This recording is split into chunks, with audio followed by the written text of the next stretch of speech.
Hindi ko talaga makita yung hinahanap kong kanta ng Apo. Sandali lang guys. Meron akong gusto talagang kantahin ng kanta ng Apo. Yung Pag-ibig na kanta na natin, Lumang Tugtugin. Lumang Tugtugin. Maganda yung Lumang Tugtugin, yung mahaba eh. Sandali. Ito na, nakita ko rin guys. Gusto ko iparinig sa inyo yung title ng kanta ng Apo na to is Tuyo ng Damdamin. Ibig sabihin, nangyayari talaga sa mga couples na talagang nagbabago sa haba ng panahon or sa tagal ng pagsasama. Talagang nagbabago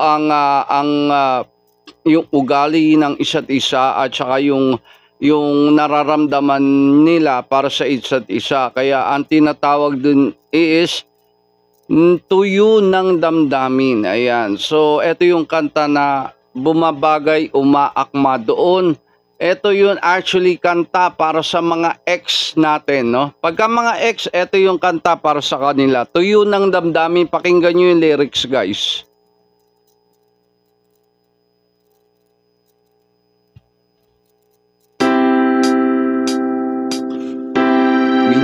Ay, eto kasi, si Bel naman na-distract ako eh. Di magbabago ka na. Hindi nga. Ito yung kanta nga sa mga ex. Hindi ka nakikinig eh.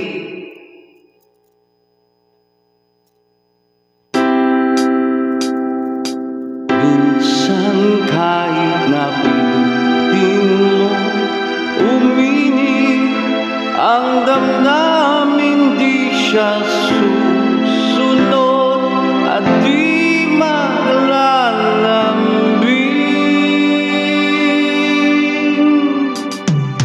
Minsan di mo na mapigil mapansin na talagang wala nang naiiwan na pagmamahal.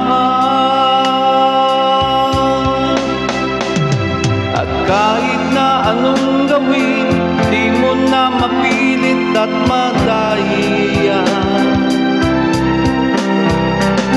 Aminin sa sarili mo na wala ka nang may bubuga. Parang isang kandilan nagdadala ng ilaw at liwanag na uubos rin sa magdamag.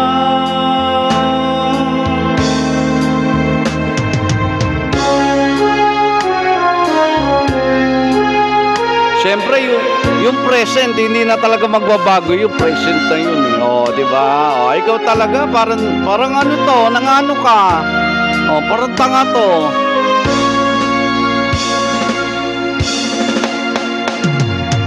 Kahit na anong gawin, di mo na mapilit na madaya. Aminin sa sarili mo na wala ka nang may bubuga.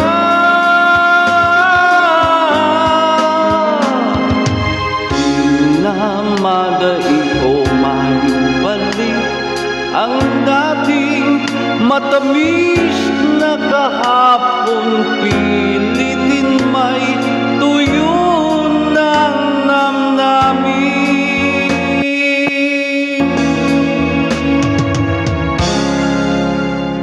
Yung sinasabi ko sa inyong tuyo na yung damdamin. Kaya sinasabi ko sa inyo, yung kanta na yun is talagang dun para sa mga ex. Alright? Okay, shout out dun sa mga ex. Ayan, may present pa di hindi na magbabago. Alright, shout out ID number. Ayan, magandang hapon sa inyo. Alright.